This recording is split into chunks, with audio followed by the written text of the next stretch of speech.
Selamat malam pemirsa, ketemu lagi dengan saya Rizky Turbianto, lagi di Ska, lagi bersama Mas Ian. Halo. Selamat malam. Selamat malam yang sangat cerah. Cerah ini. Oh iya. Di dunia dalam barista.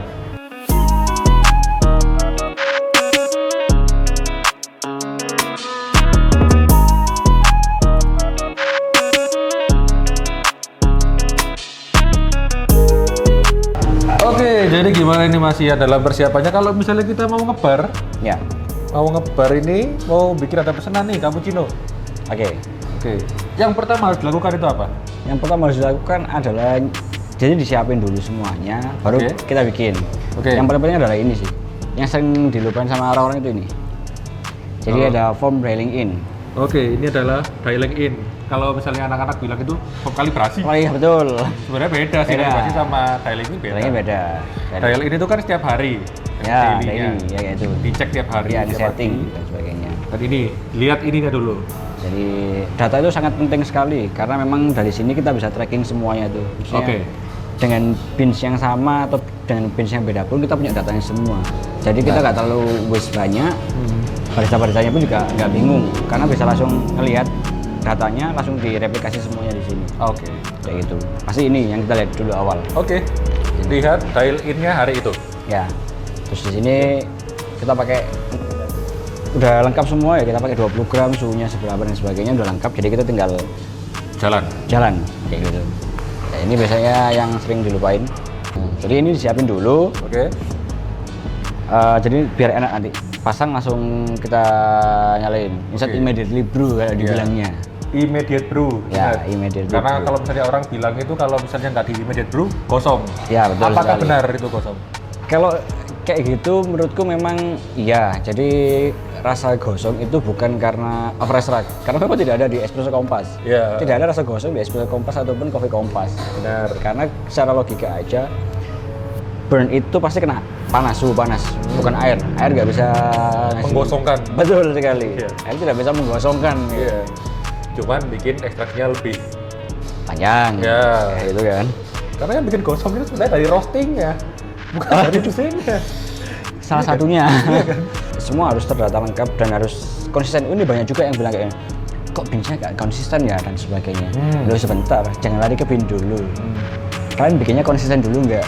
Nah, Kayak metodenya gitu. dulu. Metodenya sama semua nggak? Ketukannya sama semua nggak? Jangan langsung lompat di bin. Kasihan roasternya. Iya. Kita pakai 20 gram di sini. Oke.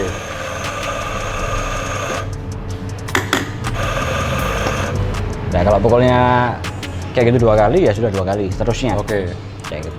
Karena kebanyakan Dikeretak gitu. Oke, ini harus pas di 20,0 atau ada plus minusnya? harus ada, harus pas di 20. Harus pas?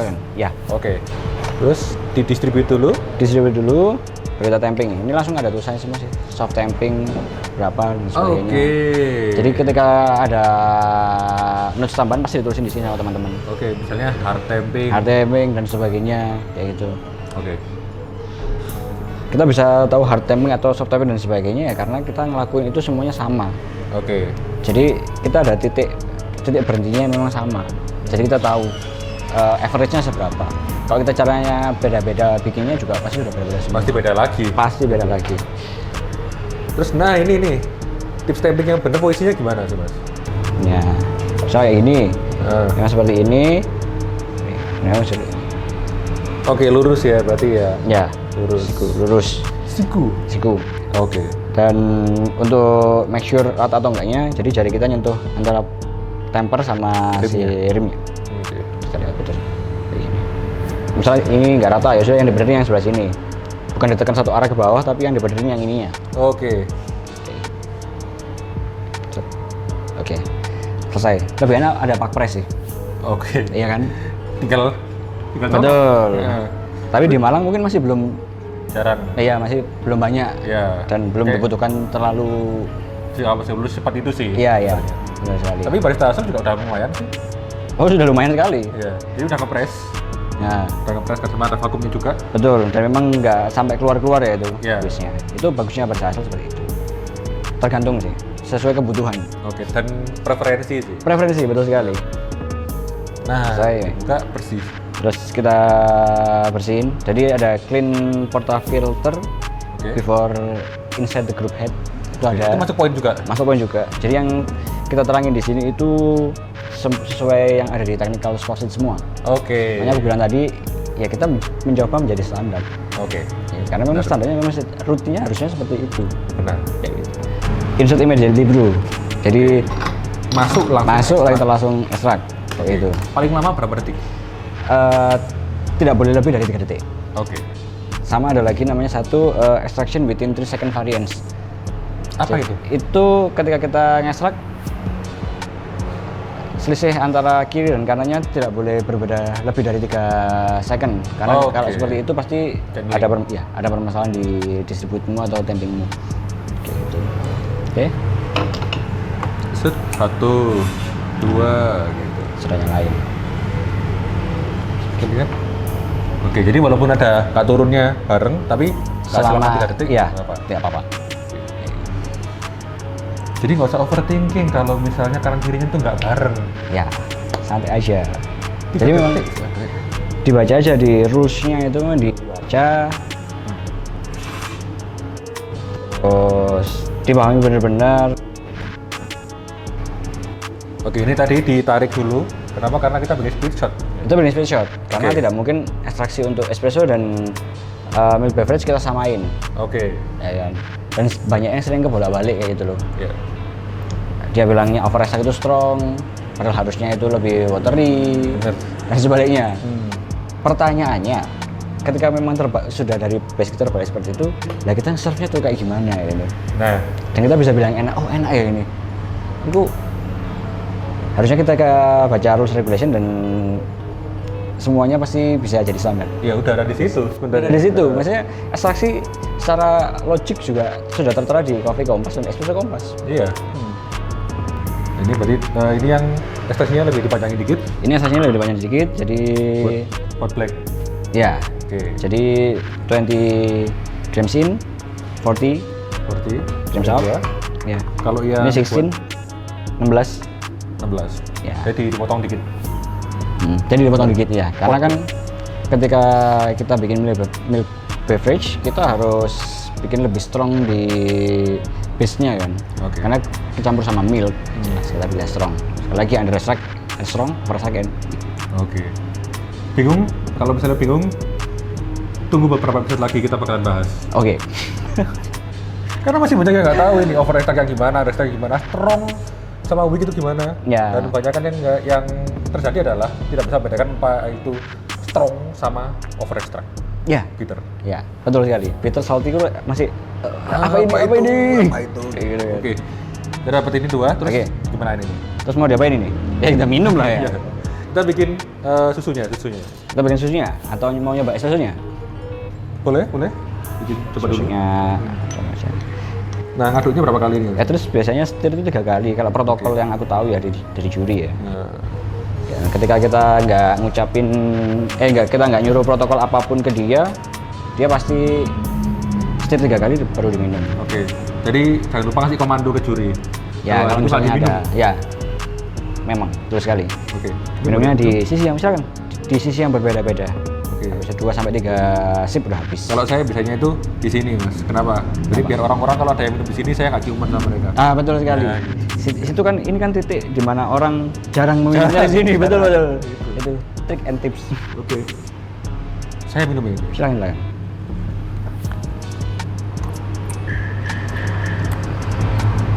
Enak? Ya, Enak. thank you. Enjoy.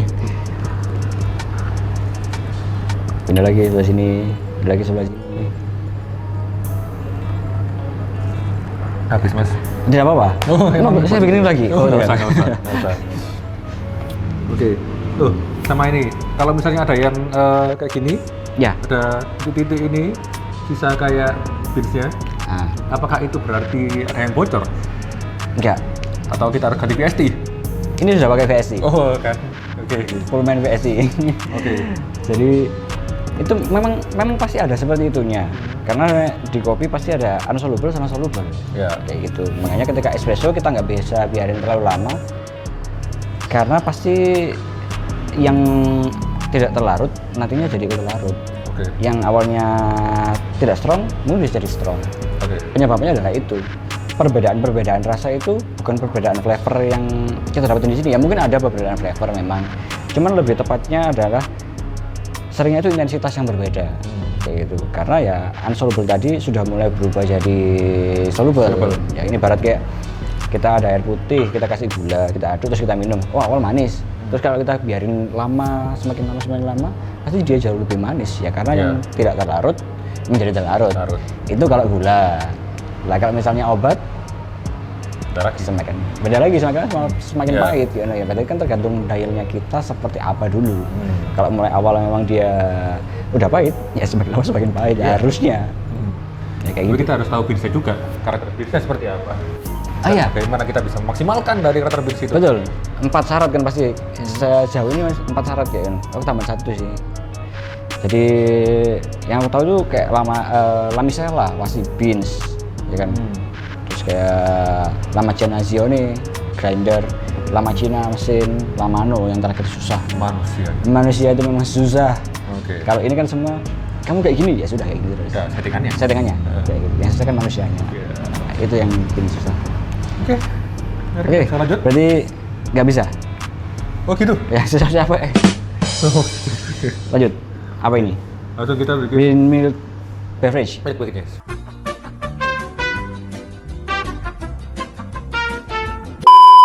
Nah ini sering terjadi di kedai-kedai ini mas. Apa ya?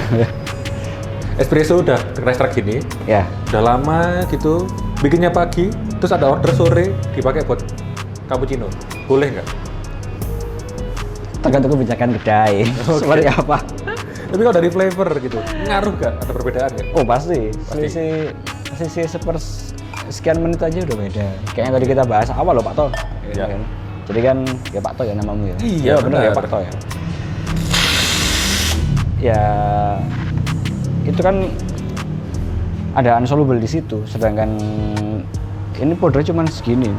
Maksudnya sangat kecil sekali kayak gitu loh. Jadi pasti jauh lebih ngestrak lagi. Iya. Kayak gitu. Pasti ada perbedaan lah. Pasti sangat ada perbedaan. Karena kopi itu sensitif, ribet ngurusin kopi itu. Ribet banget. Gitu kok mau banyak yang mau bikin coffee shop. Oke, ini steamingnya harus kayak gimana dulu ini Ya awalnya? steaming, jadi ini juga rutinnya? masuk technical juga sih ini. Jadi Oke.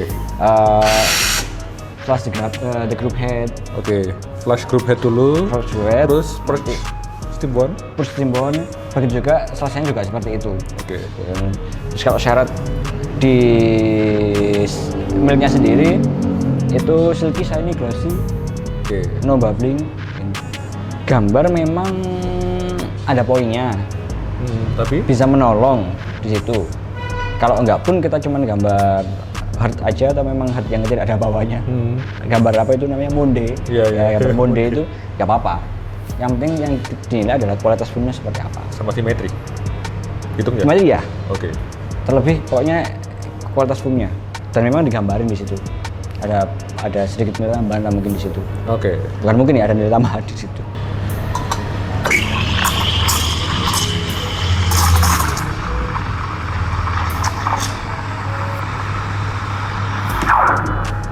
Suhu nih. Suhu itu sekitar 55 sampai 65. 55. Ya. Oke. Itu banyak banget pengaruhnya di situ. Kita mau bikin milk beverage-nya kita yang seperti apa dulu. Oke. Jadi kan biasanya ketika suhunya itu di 55-an itu mungkin kita lebih creamy di situ. Ketika lebih panas lagi dia lebih hampir ke plain. Oke.